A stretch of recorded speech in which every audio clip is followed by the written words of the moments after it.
Hi, and welcome back to King Po Mars. I'm Ariadna, And I'm Dylan. and we're back like every single Friday for the past few months, basically. We are almost done with season 1. This is our episode 19, which I personally can't believe. We've done 19 episodes. We've done 19 episodes. I've counted them. You haven't. Yep, News 19. to me. It really is news to him, though. Feels like 5. It kind of sort of does. It feels like I don't know. We have like a lot going on, obviously, as always. And our last episode, super special to us, which is obviously next week. And episode 20. And you get to find out a lot more about us. But anyways, that's not today's topic. Today's topic is Christmas horror. Christmas horror. And today we have genre. A very rare genre. But to tell us otherwise, because she sees so many Christmas movies, which we'll get into, Christmas horror movies, which we'll get into much later in the conversation, is Sam from Samsung Spooky. Hi! Hi, guys! Hello, my love. Merry Christmas. Merry Christmas. Happy holidays. Christmas. Happy if holidays. You should know by now, our audience, our listeners, our KPM fan, that we already had you on for Halloween, literally October 31st, and we talked about Halloween the franchise, and that was lots of fun. We brought you back, and stay tuned for more because Sam is coming back for more in season 2. Can't wait. Yeah. Oh my god, so excited. So what did you guys watch? We watched Black Christmas and we watched Krampus. My personal disclaimer, I did not watch Black Christmas because Boo. I don't do horror. Boo. But I did watch Krampus. But first, let's talk about Black Christmas.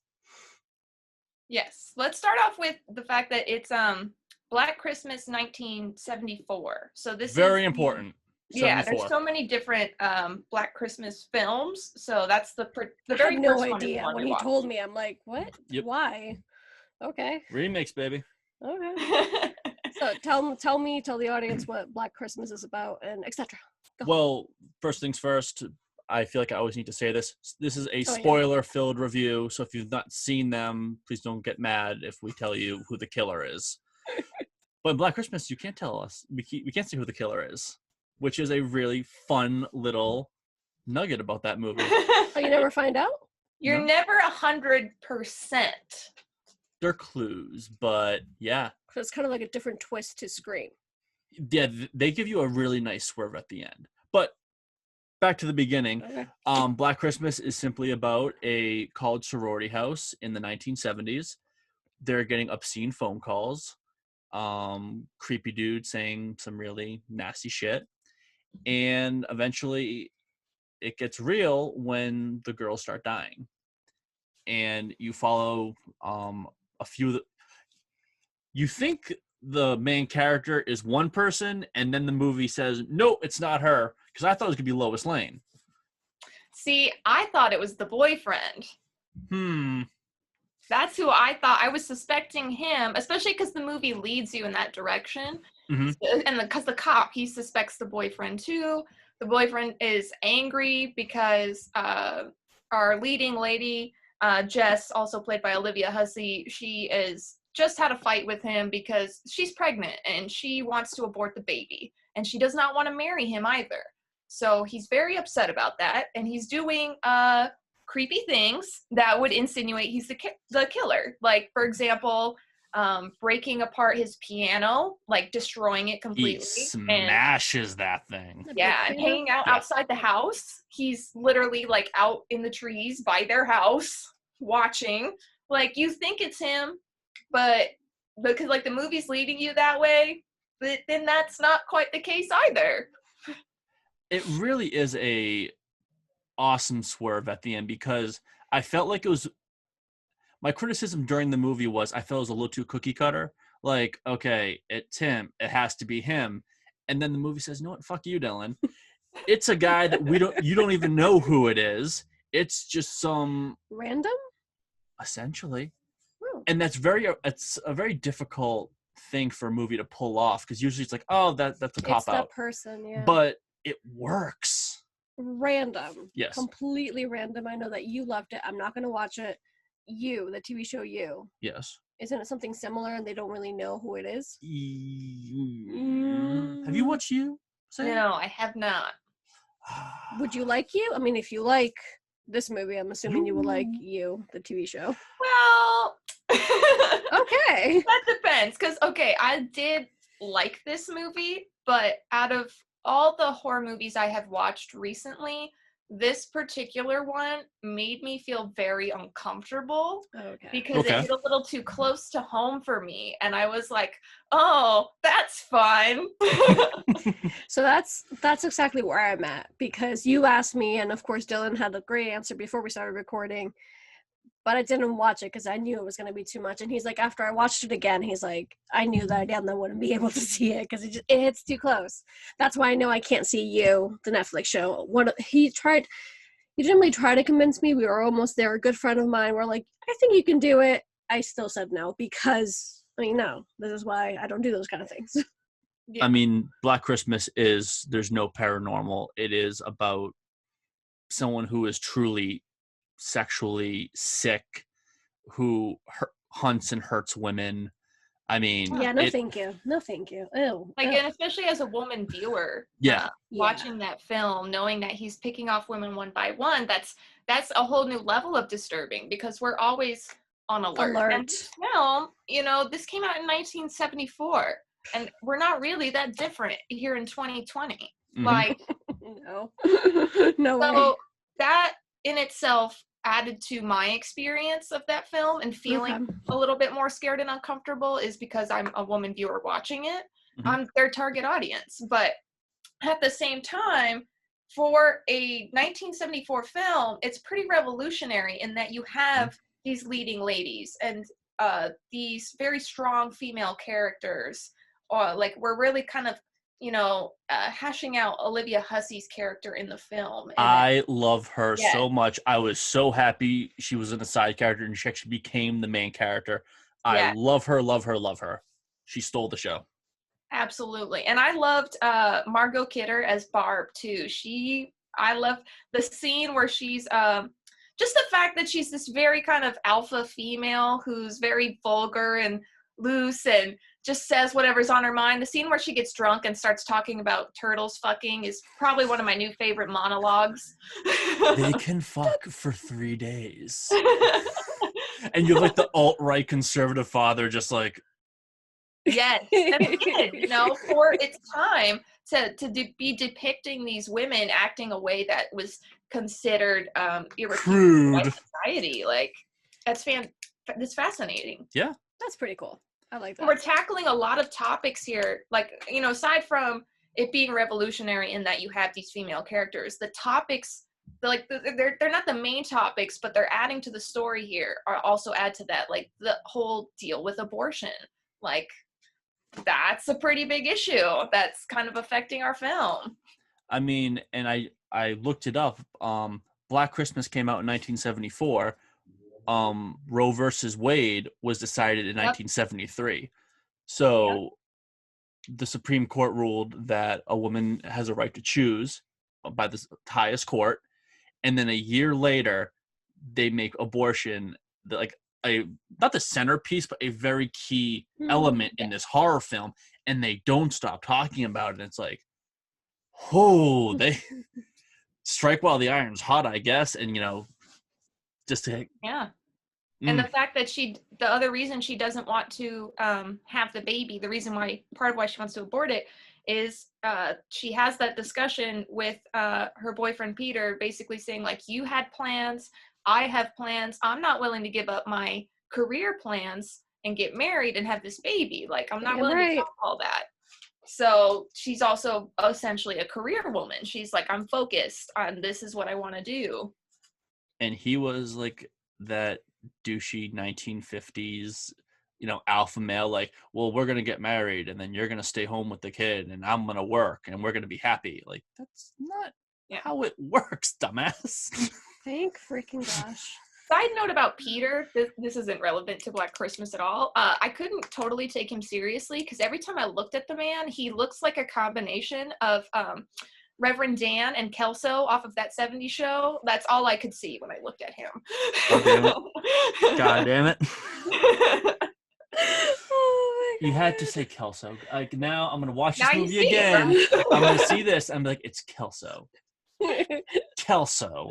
Yes, but also a little bit of Reverend Dan in the face, and especially when they're in the church. I was like, Reverend Dan.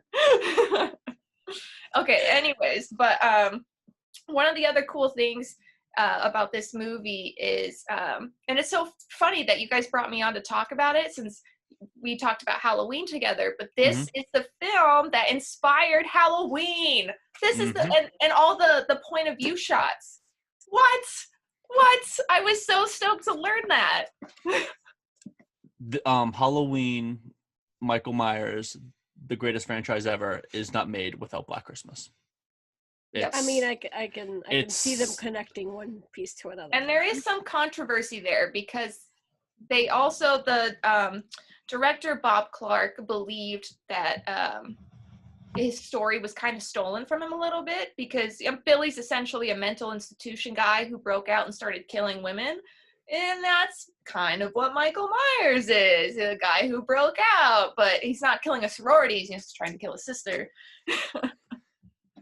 Very, very true. I mean, once again, you're talking to Halloween fan number one. I think Halloween did everything better. I felt everything was just a little bit more crisp when it comes to the music, Michael, everything. But I love Black Christmas. Don't get me wrong. I mean, our name is King Paul Myers for a reason. Yeah, to be fair, Halloween had time to kind of, hone in on that and make it better. Black Christmas was just setting the precedent and is essentially looked at as the very first holiday horror film. Mm-hmm. And rightfully so. It deserves the title.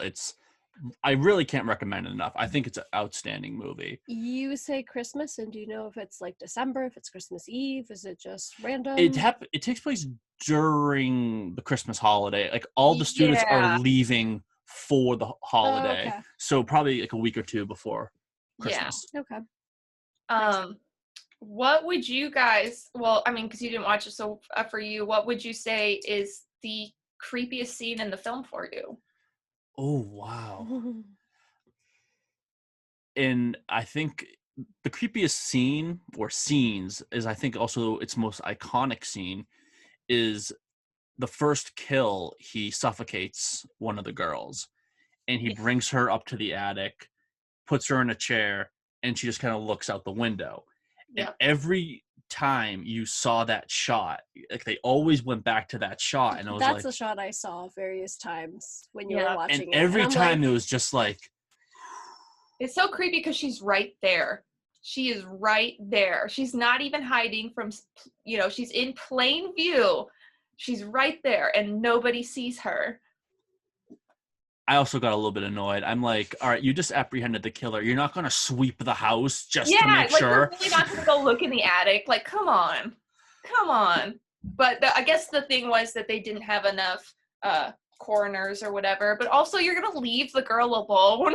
Like, I get that she's resting, but you're going to leave her alone? Yeah. Creepiest scene for me was when one of the cops calls and he tells her that she needs to get out of the house because the killer's in the house, but she refuses to leave without her friends. And she goes upstairs and she bursts into Barb's room and sees Barb and Phil dead on the bed. And she's just kind of collapsed to the floor as she burst in the room, right? And she's looking at her dead friends. And then she hears someone talking behind the door. And she slowly looks to her left and sees his eye in the crack of the door, staring at her, talking to himself in like the third person. And I was like, that was the moment in the film where I went like this and I was like, no. I was so happy that she pushed the door on him before she ran, at least, but like, no. That actually got a little laugh out of me because she sees him and she doesn't just run. Like you said, she pushes the door and you hear him scream. I'm like, haha, dumbass. Yeah. That creeped me out so bad, though. That was a great shot, though, because his eye was so intense. Yes. It was an excellent shot. Oh, my God. Actually, sorry. No, say that first one I can ask. And that's when I realized when you see that shot, he has brown eyes. And when you see the boyfriend later, Peter, Yes. he does, like, you get a close-up of him and he doesn't have brown eyes, and I'm like, Good point. I never looked at the eye color, but I did notice the lighting on the movie poster and on his face, which tries to allude to Peter being the killer. Like on the movie poster, it's just the one eye lit up. And there's a scene right after they have the fight in the living room where Peter's about to leave and he's standing there talking to Jess and the light only illuminates one of his eyes. And so I'm like, oh, I see what you're doing. You see what you're doing? But you know what? That's a good point. I never thought to check Peter's eye color. and good on them for having that small subtle detail, because they had the same haircut. Because at one point you do see the killer and it's like, oh, it's Peter, because like that's his dumb Kelso haircut. Yes. Let's just call him Kelso from now on. You've ruined it. He's no longer Peter, he's Kelso.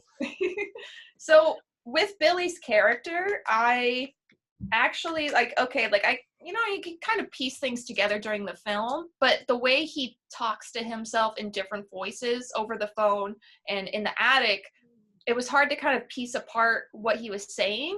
So I ended up looking up a review on YouTube. It's called the channel's Found Flicks, but he talks about kind of the analysis of Billy's character and really going in and picking apart what he says in those scenes, because he's like, you can learn more about Billy's character if you pick apart what he says in the different voices. And so basically he goes through and he's like, okay, so what we can put together here is that Billy is also 3 other people. He is his sister, his mom, and his dad. And something very traumatic happened in his childhood, obviously. And part of it, what we can kind of assume from what we're hearing, is that maybe he had a sexual relationship with his sister, and that his father knew something was wrong with Billy and he should not be left alone with Agnes. That's supposed to be his sister, the name he keeps referring to. And that the father yells at the mother for leaving Billy alone with her. And then maybe Billy kills them all after that. But I was like, well, yeah, no, that's fucked up, all right.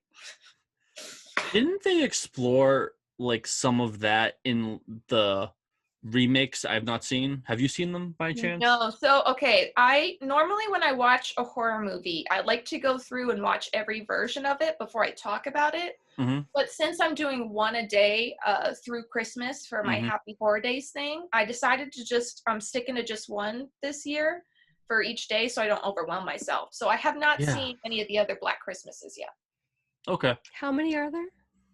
I think they did a remake in like 07, 08. 06, and then you have the 2019 version. I think there's 3 or 4 total. Yeah, I actually would want to go see that, and then like the early reviews came out, and it was like okay, I watched the original. Yeah, go ahead. All right, I need to go on a rant. Because Rant away. I love rants. Something happened in this movie, and I hated on Black Christmas, and then I realized I was wrong. Oh. So the girls are getting these weird phone calls, and finally the police decide, you know what, maybe we should, tap your phone line and, try and find this creep. Because, there are all these kills happening, and like there's this weird stuff happening in the town. So they say, all right, we're tapping your phone line. Let's figure this out. Okay. Billy keeps calling, and they keep not be able to trace the call because he's not on the phone long enough. And then we get to the scene where the cop goes, we've traced the call. It's coming from inside the house. I got bullshit. I was so angry and so offended because one of my favorite horror movie experiences I saw When a Stranger Calls with my cousin. Not the original, the remake. 2006. That movie, like the original, was made obviously in the 70s, but I was so angry because that is the scene, that is the punchline, that is what made When a Stranger Calls so famous, is that line. We've traced the call. It's coming from within inside the house. And I was like, Black Christmas, how could you do this? how could you steal like the thunder, the main ending to this movie? But they didn't, though. They didn't, because I go online. Black Christmas came out 5 years earlier than When a Stranger Calls. And then I'm like, Black Christmas, I apologize. When a Stranger Calls, you literally ripped off the ending.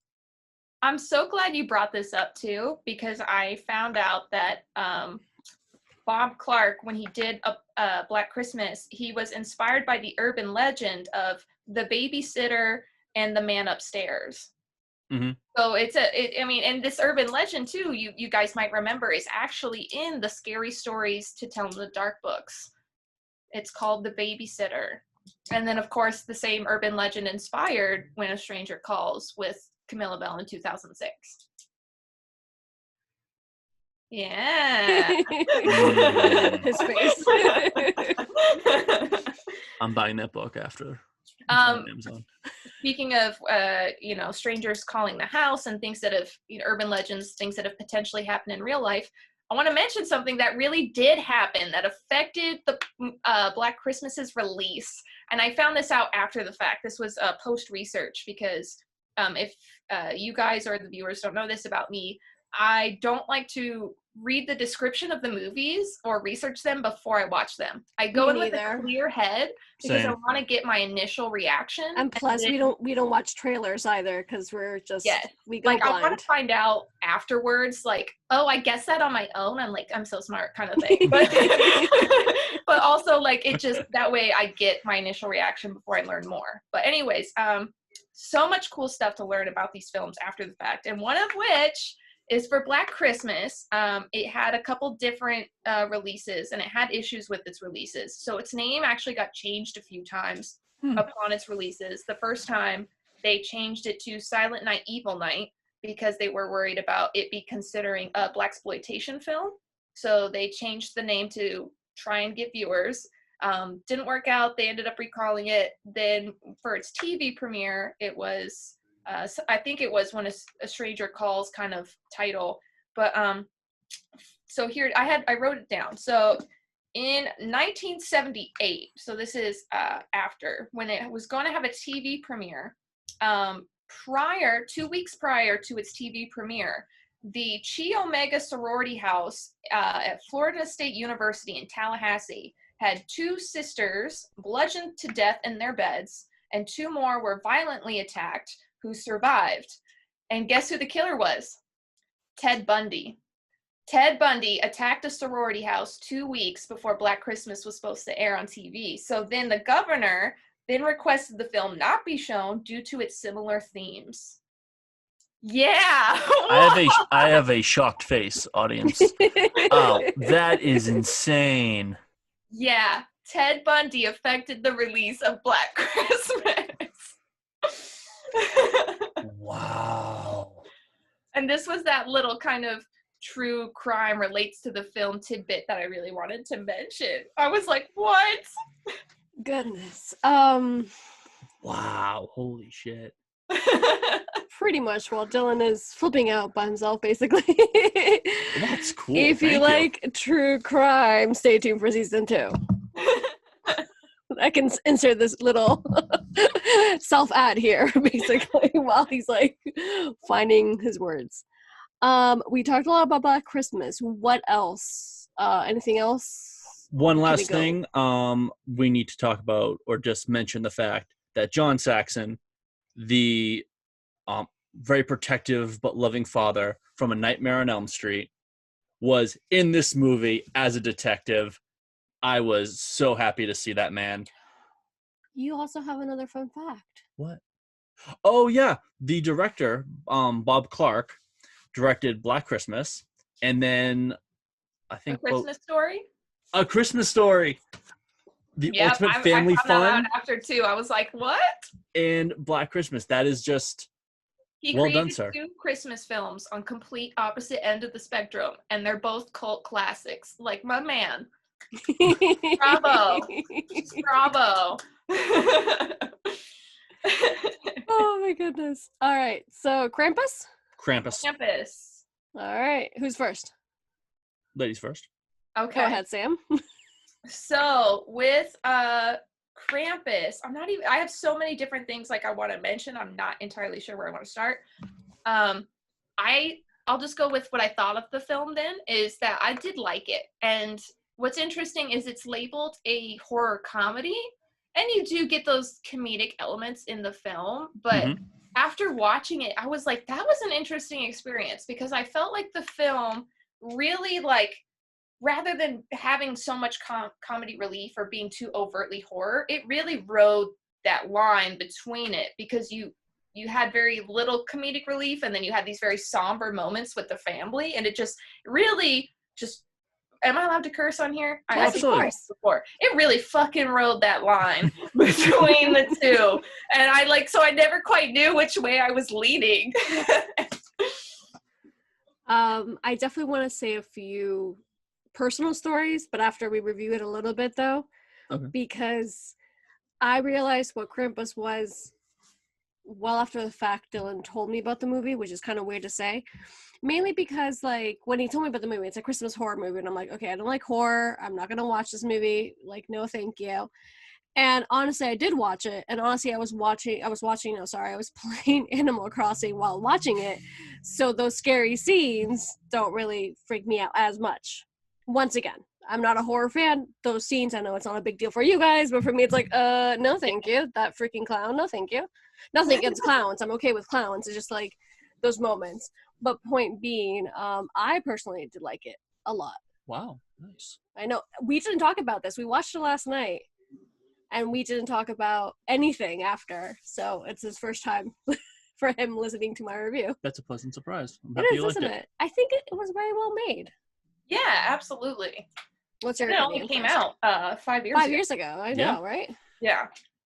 I absolutely loved it. I mean, I think they do an outstanding job at creating the family from hell. And you have the youngest son who, still believes in magic, and then he stops believing, and he's like, you know what, fuck this family. And then the Krampus is like, oh. Krampus is like, bet. Like you were saying, it does have those comedic moments. It doesn't ruin the movie. Mm-mm. Yeah, I agree. I like them. Would I have kept it more dark? Obviously, it's me. But I think Krampus just stole the show. I mean, oh my god, that's what he was supposed to do. I mean, the kid has binoculars, and he looks out at the other house, and you just see Krampus there breathing. Just the silhouette was amazing. I loved watching him jump from yeah, me too, from house to house with the oldest daughter when she was under the what's it called, the Jeep, the truck, whatever, the car. Yeah. And you could just see him jump from house to house. I really loved that one as well. It's funny that you mentioned kind of wanting a bit darker version of him, because the director of the film, Michael Dougherty, was trying to make him darker but keep it with that PG-13 rating. Mm-hmm. So for him, Krampus, he was like, I really wanted to seem like a shadow of himself, what a shadow of Santa Claus. Mm-hmm. Yeah, that's his way of making him dark. They did a really wonderful job with his costume or whatever. Yeah.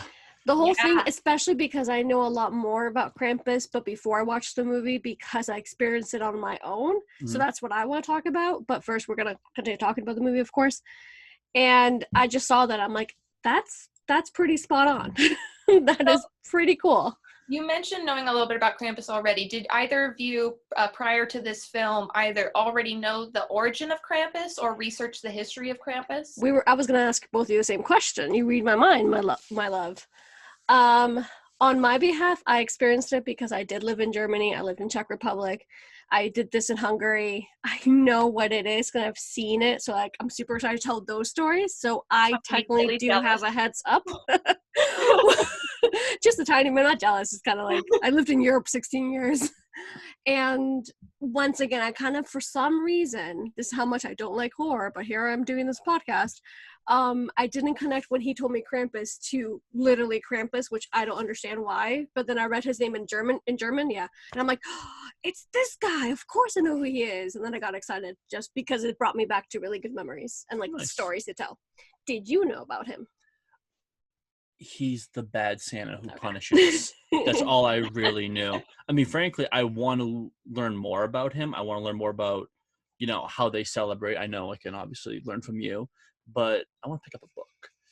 And I actually do you want me to like throw a few tidbits out for your viewers? Of course. Sure, I have a whole bunch as well, but be our guest, literally. All right. Well, before the film, I obviously knew the general idea of Krampus, a bad Santa, punishes children, puts them in cages, blah, blah, blah.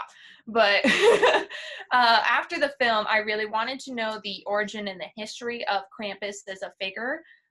So Krampus actually is a pre-Germanic paganism figure. And the interesting thing is that the way he's depicted with his horns and his cloven foot is imagery that was integrated into Christian times as the devil. So Krampus actually has a hand in how we view the devil. And the ironic part is in 1934, the Catholic Church tried to banish Krampus because saying his imagery was too vulgar. And I'm like, you made him up. You made him your what are you talking about? Yeah, exactly. But I agree. Yeah, so essentially he helped create the views for the Christian devil. And part of his early viewings where you first see Krampus is in the 1800s on what's called Krampuskarten, which is greeting cards that would depict him punishing naughty children, usually looming over them, or doing some lewd things with women. And then, interesting enough, Krampus, so he was banned for a while, but he's such a beloved figure, like especially where he originated in Germany and Austria and Czech Republic, that they brought him back about 80s, 90s, and brought back the parades and the festivals. And then he made his way over to the United States, actually in the early 2000s. So he didn't really start becoming popular here until not too long before the 2015 film. Completely agree. Once again, we have a lot of the same information. Yeah, definitely. I mean, he was thought of being a part of, like what you said, pagan rituals for the winter solstice, which makes sense. He was also, according to legend, the son of hell, what you said before about Hel, of course. Yeah. So although apparently that's why debated. Yeah, exactly. And that's why they do the underworld tone a lot, especially in the movie. Like that's where, you know, they're going. And I'm like, I get where that's coming from, but it can also be debated, like we said. Yeah. Yeah, I mean, my take on all this, fine, if I can tell you the stories, is the parades, like you said, which I feel like not a lot of people know about this, and I'm like, oh my god, that's right. The first tidbit I gotta say, in Europe, from my experience, we're big on parades, much like Latin America, but in Spain, we've gone through a lot of parades, not for Krampus, but just in general. Yeah. They happen very often. So for me, it's something I'm really, really used to. It doesn't have to be Thanksgiving. It doesn't have to be, you know, it's kind of like big party all the time, basically. And for me, Krampus, I remember when they were telling me this, I've always told them December 5th, that's when he comes. And I told you the story years ago, Dylan. Not only Krampus per se, but I was telling you about like how the evil Santa comes along. The parades, like y'all go to YouTube and put Krampus parade, and you can see the costumes that they do. So they parade all the way, like literally what you guys see here in Thanksgiving for like Macy's parade and whatever, literally the same. And it's usually like 2 hours, 3 hours long of just fire, and like it's a whole thing. I fell in love with it. And once again, it's not because I like horror, because I keep repeating, I don't. You okay? I'm fine. And just our book fell. Anyways, not because I like horror, but because coming in season 2, I like paranormal, I like cultural creatures, to say the least, you know what I mean? Yes. So I'm really drawn into that. The witchcraft, of course, once again, season 2 is going to be hot and popping.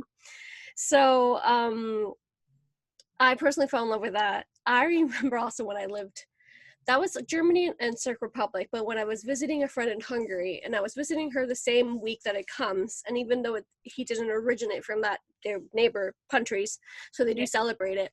And what they do is they do have the same kind of parade, a little bit lighter, but I was with kids there. We were like babysitting, we were doing a whole bunch of but like the little ones, so it was like less scary, obviously so.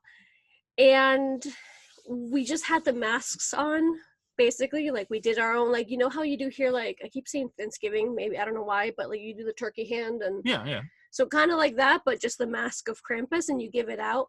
The Christmas cards as well, they still do that, and you give it to like a certain mailbox that's like black. Of course. What other color would it be? Yeah. And then last but not least, I feel like I'm missing a lot of different things. I have to like calm down because I get so excited when I like remembered all these things, you know, like hidden memories, you know, or locked memories. So it happened in a couple of towns that I was in, because I've seen Krampus parade like December 5th a few times by now. I was in really, really small towns. I don't think this happens in the city, because the city is like very more organized, much more organized, whatever.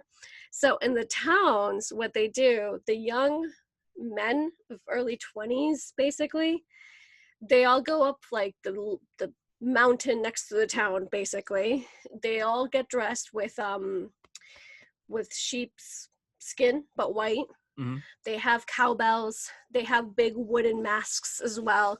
They get drunk as well, of course. Yeah. And then at some point of the night, they run through the town. Yes, the Krampus runoff. I read about that. Exactly. And they just run wild. And of course it scares children, because you see like these drunk men and they don't know it's drunk men. But like in these like drunk German men running at you. No, but like with big wooden masks that looks like devil. Like if you guys look at Krampus on YouTube, Krampus parade, you see these masks. He's seen it a little bit in Spain. We've seen some, because we're really big into demonology in Spain as well. Like, it's just part of our culture. So, I know I'm missing something else as well, but you guys can talk and I'll like try to remember. Oh, so sorry. See, I just remembered. See, this gets me excited. Happy to help. Going back to the cards and whatnot. So they do punish them supposedly on the 5th, but if they were good enough, the next day, like, you have to leave the shoes outside the door. So the next day, if you've been good, you get like a little treat. It could be like a chocolate, it could be like a little card game, it doesn't matter. But it's kind of Santa Claus's / Krampus way, all that kind of sort of, you know, cultural viewing. Thank you. Saying, okay, you've been good.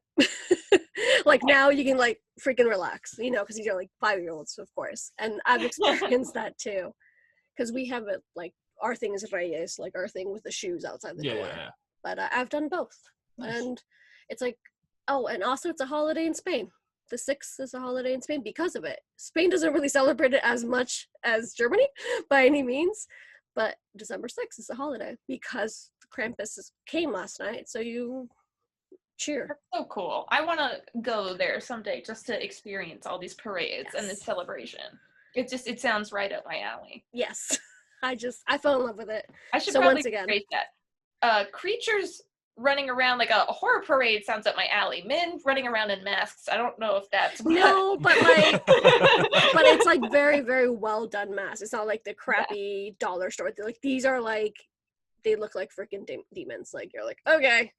You know what's interesting is when I was researching about Krampus's history and kind of how he came to be more popular, I believe this was an article I read for either National Geographic or Smithsonian. It should be like on the first page you Google when you Google the origins of Krampus. But apparently in recent years, the parades have been affected a little bit by the fact that there's lots of refugees coming into the countries, and they didn't want to scare the refugees who might not be familiar with, you know, a figure who takes your children and steals you away and punishes you. They didn't want to scare them, but at the same time, they didn't want to completely get rid of their beloved Krampus, and so they kind of decided that the best way to go about it was to try and educate people about what Krampus is, and that yes, this is what he does, but he's not going to hurt you. And they even created like pamphlets to hand out and educate people and their children.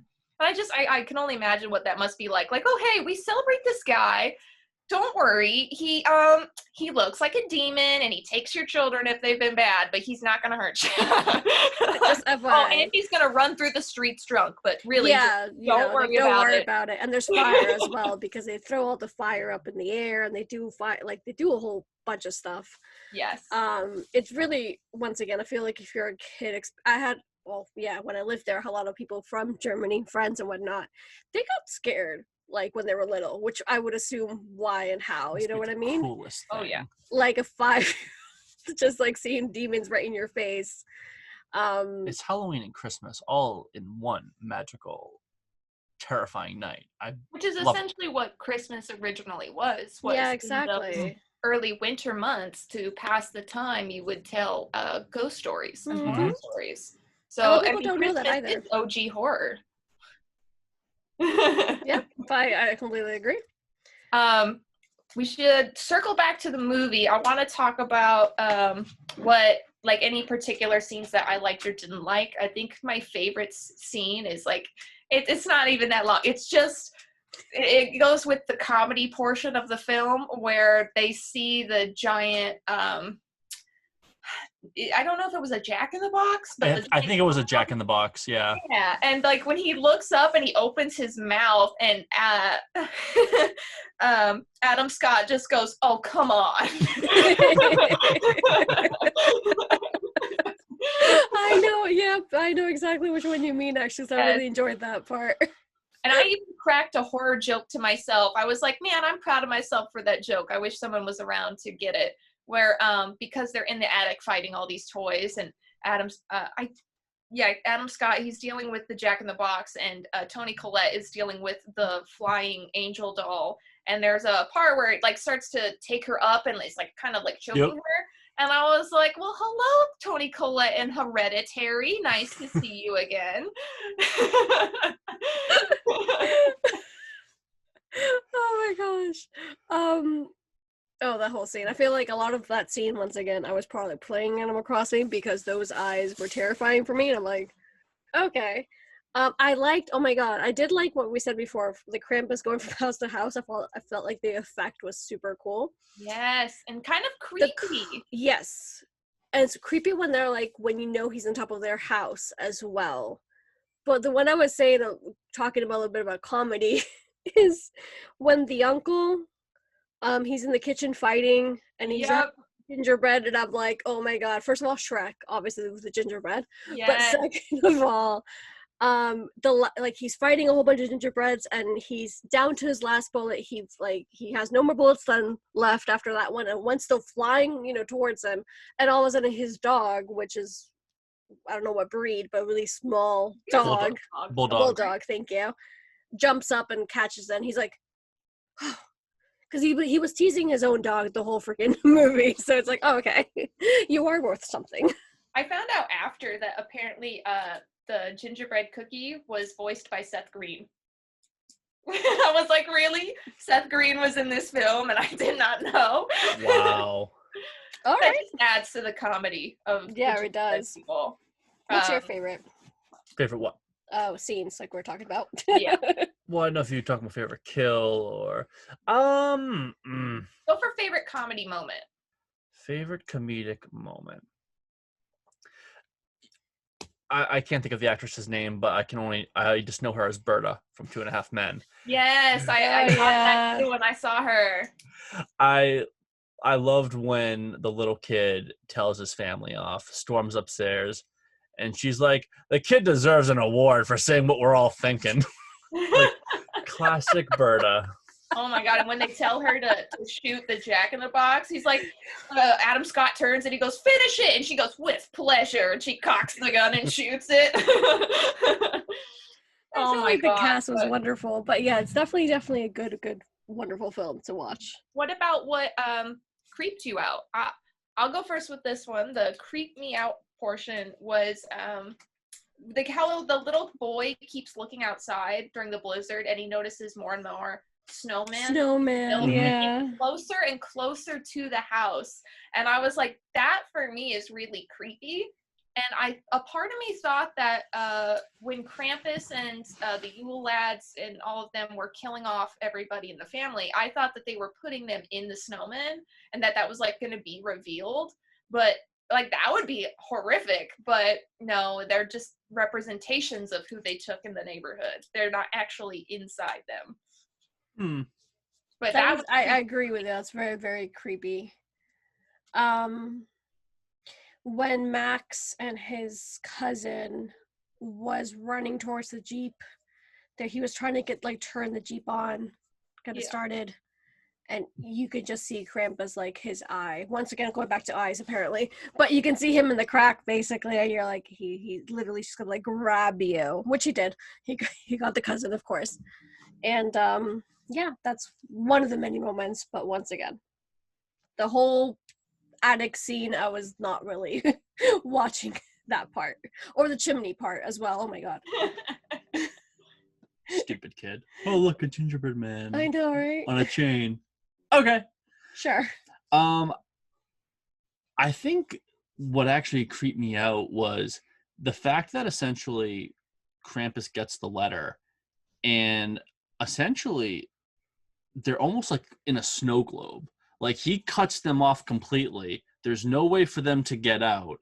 The snowstorm is just not letting up. And they are just stuck. Like, you are in his world.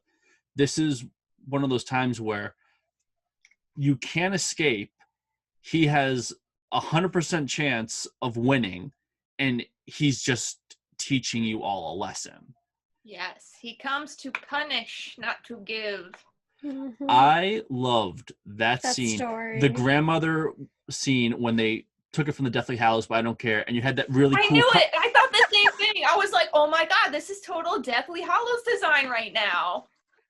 I thought that was absolutely outstanding. I like how the grandmother told the story. And I like during at the very end, she's in bed and Krampus is about to come for her, and then he just winks at her. Yeah. He's like, he left me. Also, another great Berta moment. Sorry, I'm gonna call her Berta. Was when what are we gonna do, Grandma? She's saying we're fucked, and the grandmother's like, yeah, pretty much. I can understand that in any language. Exactly. Exactly. No matter what. I really just couldn't get over how badass Krampus looked. It's the reason why I got the hoodie of Krampus off Cavity Colors. Indeed. Go buy their stuff, guys. It's absolutely outstanding. I already have Trick or Treat. I can't get over him. He was so amazing. What'd you think of his little workshop there at the very end of the film? Awesome. It made the movie. Yeah. You know what it reminded me of is have you guys ever seen the movie Jeepers Creepers? Where did you With get Justin those eyes? At the very end of the film, when it shows the monster's workshop and it's just kind of panning around it, it reminded me of that. It's like panning around, showing all those snow globes. And of course, they're inside the snow globe. And I found out after, again, this was research after, there were so many little tidbits that Michael Dougherty, the director, put in the film that I did not know about. I guess in that snow globe scene where he's pans out and he shows that the whole family's trapped in one, and you see tons of them everywhere. Apparently the Psycho house is one of the snow globes, and his childhood home is one of the snow globes. Dang. So now I gotta go back and look for it, along with a few other things, which this was the stuff I really wanted to tell you, and I'm so happy you're wearing your Trick or Treat shirt right now. So let's do it. By the way, the Trick or Treat shirt, I have to say, because I fucking love them. Oh my god, Last Night Apparel, as well as I'll get their name again because I freaking love them. I'm gonna repeat their names always, so I love them. Sorry, continue. So I guess people might be surprised to find out, that so much of the Christmas horror overlaps with Halloween horror, but it does. And if you don't know this, Michael Dougherty, he didn't just write and direct Krampus, he did the same thing for Trick or Treat in 2007. He's also making a second one, It's in the works right now, and he's planning on making it a hard rated R film, so it's going to be darker. A sequel to, I'm sorry, what? Trick or Treat or Krampus? Trick or Treat. It's going to be Trick or Treat 2. Yeah. So, okay. But what I did not know is Mr. Michael Dougherty put in a shit ton of Trick or Treat references in Krampus. Now I have to go back and go see them for myself. So, okay, the first one apparently is when the radio is referencing all the towns that are shut down by the blizzard, it mentions the fictional town of Warren Valley, which is where Trick or Treat takes place. Max shares his Halloween candy with his cousins to try and comfort them during the storm, and Sam's lollipop is there is a TV broadcast that opens at the very beginning of the film, which is called Season's Greetings, and it's a short that Michael Dougherty directed, which is when he very first introduced his character of Sam. And then I think that is it. There might be one more. So it's the same director, both of Trick or Treat and Krampus? Yes, and so he made little Trick or Treat kind of Easter eggs in Krampus. No wonder. Yeah. Because I was like, after I watched... Oh my God. Because it's the first time I watched both this year. And once again, he is wearing the Trick or Treat shirt from Lone Pine Apparel, UK. And he's getting more from them for Christmas because I can't get enough of it. Yes, you are. And he doesn't know what it is, but I love this store so much. And shop small, please. Shop small. That's my 2 cents right now. But point being, I want a Sam tattoo. You're so random. Yes. I'm I'm my allegiance is to Halloween and to Sam. I love you, Krampus, but I don't know if I can get a Krampus tattoo. But I want Sam. What I was trying to say is I watched both for the first time this year, and after watching both, when I watched Krampus, of course, I'm like, oh, he's the Sam of Christmas within the movie. But even though I knew all the story about Krampus beforehand without realizing, because I don't know why I put 2 and 2 together, I was like, oh, that's kind of cool. You have one for Halloween, for Christmas. I knew the Christmas one, but I hadn't, once again, before this year, before literally 6 months ago, I had no idea who Sam was from Trick or Treat, obviously. And I'm happy I do, obviously so. But I thought that was pretty cool. It's kind of the spirit of, it kind of has a silver line ending, and I look for those, obviously, because it is me. But you just kind of want to keep the Christmas spirit alive, like Sam does for the Halloween spirit, light those pumpkins and... Yeah, teach you a moral lesson, which apparently was the big thing behind this movie. Was the point of Krampus was, and I'm quoting this off of the trivia part of IMDb, is the point was to tell a modern day morality tale using the Krampus tradition, and was in part a response to today's defanged retellings of classic tales made by Disney and others. Mm-hmm. So, which I get, because, part of you, these stories were originally dark, and you kind of, you're changing them to cater to more children and a younger audience, and I get that, but at the same time, it also takes away from what the story originally was, and the moral, which, as you were saying, the whole point is the actual spirit of Christmas, and to appreciate what you have, which... While we're talking about the spirit of Christmas here, I want to talk about the opening sequence of Krampus, where everyone is bursting into a store. It's it's playing some jolly Christmas music, but seeing all these people fighting with each other in the store, just hitting each other, ripping things out of each other's arms. And it was the only film that was shot, or only part of the film that was shot in a single day on location. It was at a department store in New Zealand. Everything else was done on a soundstage. But this was, I feel, a reflection of society today. Me too. And it definitely, it's not even just Christmas, it's Black Friday, the day after Thanksgiving. Exactly. We're supposed to be thankful. I can go on a mild personal rant. We were watching that scene, and I was already talking. I usually don't try to talk when we're watching a movie, but that scene, I'm like, we debate this a lot.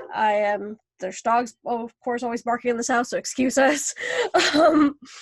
I'm not materialistic. I love being thankful, not because of Thanksgiving, just as a whole vibe. If you know me, that's what I preach and practice every single day.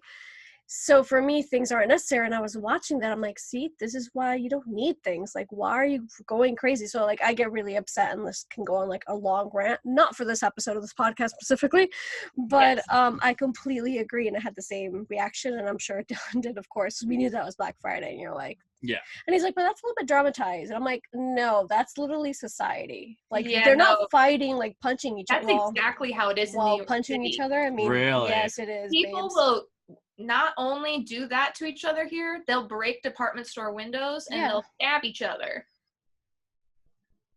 See, he thought, I was like, no, this is actually what happens. No, like, I know of incidents, but I mean... But it happens like that. And listen, you're like, people will really fight to get these items, you know?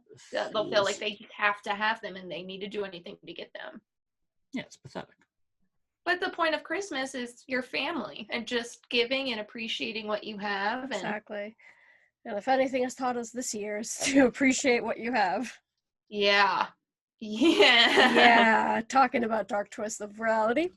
I like, by the way, that your 20th episode is coming out in 2020. That's pretty cool. That was not intended by any means. We just started this journey and we're like, let's continue it. And here we are. And by December 18th, when we finish this year, because we all need a break as well, happens to be 20. So we'll see.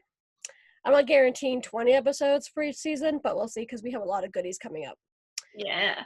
For last, yes, I want to do with both of you your answers in a lightning round really quickly. Cool. Because you both watched Black Christmas and Krampus. So away we go. Let's see. As fast as you can. It's a lightning round. All right, for both of you. Mm-hmm. 1, 2, 3. Which one did you like best? It's a lightning round, people. Go with your gut feeling. Black Christmas. Face. Okay, so Sam said Black Christmas. Come on, Dylan. 3, 2, 1. Krampus. Okay, thank you very much. Which one made you laugh the most? Krampus. Black Christmas. Okay. Okay. Which one made you scared the most? Black Christmas. Black Christmas. Okay. Which one surprised you the most? Krampus, because Black Christmas, I mean, it could be kind of predictable with the dude going after women, but Krampus was different. You had so many different elements to it. So I'm going to go with Krampus. I'm going with Black Christmas because it is, like, once again, the granddaddy to Halloween.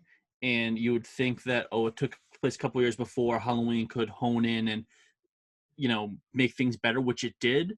But Black Christmas still holds up completely. Outstanding. So that one did surprise you the most? Yes. All right, so you kind of lead into my next question, which was, which one stands, quote unquote, the test of time? Black Christmas. But to be fair, Black Christmas has been out longer. I know. That's why when I said this question, I was like, okay, I understand that Black Christmas has an unfair advantage, but if you look at the future, which one would be sustainable? Sustainable? Black Christmas? Okay. I'm going to say Krampus. Okay. Because, one, it's brand new, and I know if you go on Amazon Prime or whatever, there's a ton of Krampus movies. Quickly jump on Metacritic. They all have, 5s and 10s. This movie is actually a very highly rated, highly respected movie, and I think going forward, maybe he'll do Krampus too. I would love for him to do that. So Krampus too. Krampus. All right. I'll do Krampus too. Which one would you watch every holiday season? Both. If you had to choose.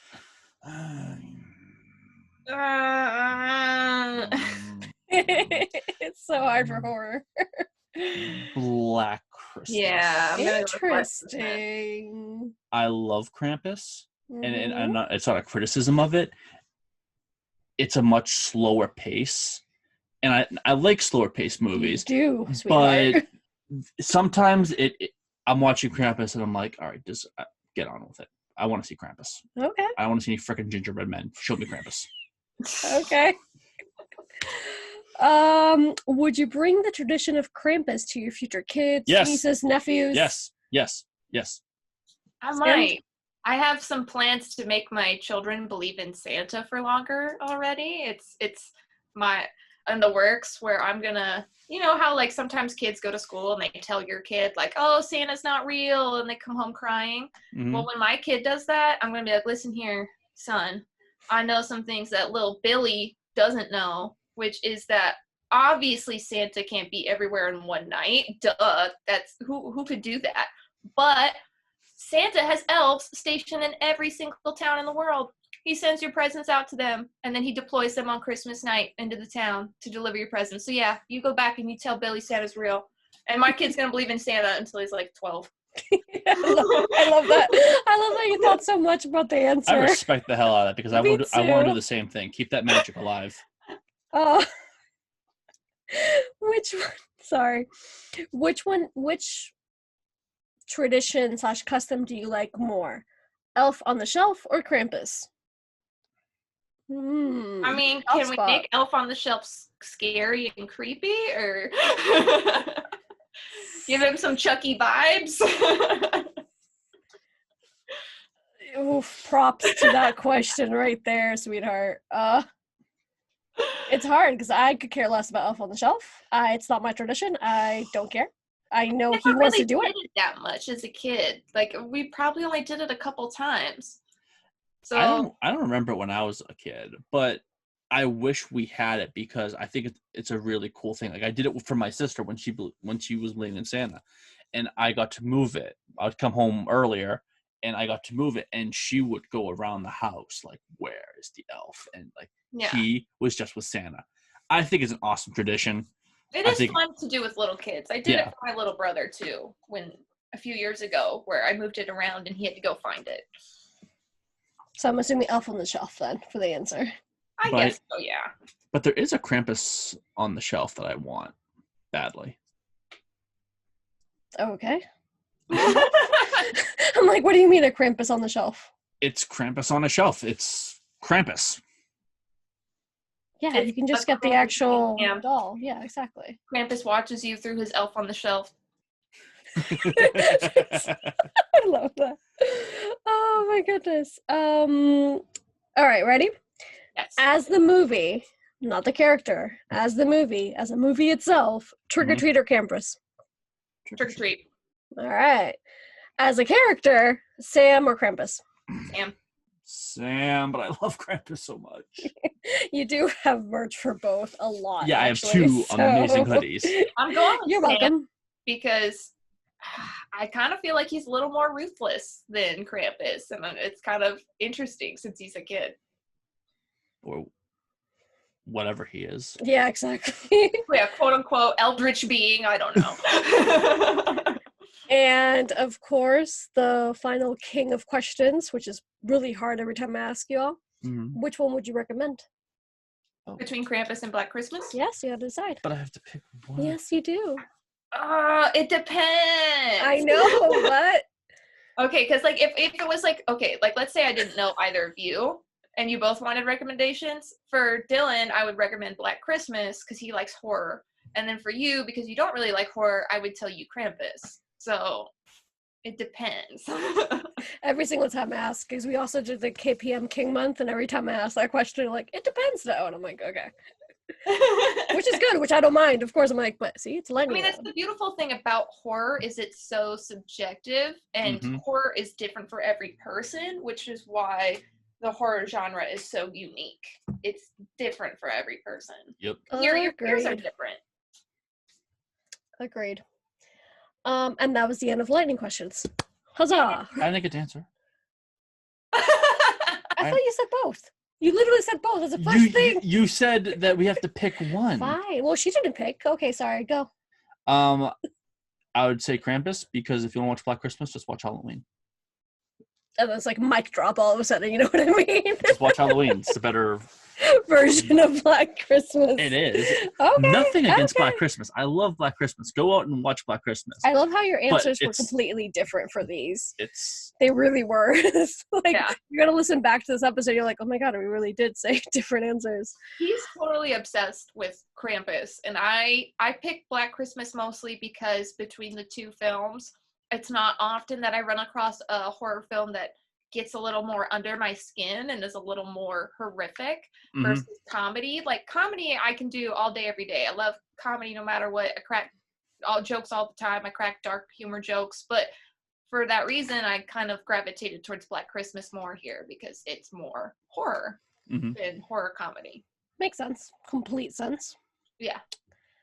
Last questions, comments, thoughts before we wrap this beautiful episode up? I don't know how realistic it was, but I'm going with my gut. I want to say it was very realistic. In Black Christmas, when they're tracing the call, the guy's at the phone company, and you see him like running around, like trying to get the connection. I want to go on a limb and say that's how it was like set up back in the day. And I thought that was really, really cool that we got to see him at the phone company trying to trace the call. I thought that was really, really cool. 100% agree. Like they really went into the technicalities of where technology stood at that time. Because you have the rotary dial phones, very classic, and you know, the time it would take to trace a call was different as opposed to how it is today. And I agree. I liked seeing how they were trying to get through that to figure it out, which also, you know, it affects the not pacing of the movie, but the way everything plays out because of the time it takes to get that phone trace and everything they're going through to get it. It really kind of sets it up so it really aligns at the right time towards the end of the film where they finally get it. And, oh, he's in the house. Here we go. Boom. End of the movie. All right. Cool. I'm going to ask you the last 3 questions. We always ask the same ones, but you've been here before, so I'm going to change it up a little bit right before we go. Oh, okay. I like when people switch it up on me. Exactly, because it is the season. So, describe Christmas in 3 words. Ooh, describe Christmas in 3 words. Like a general thing or like just what it means to me? Anything. Okay, Christmas in 3 words. Gross one Krampus.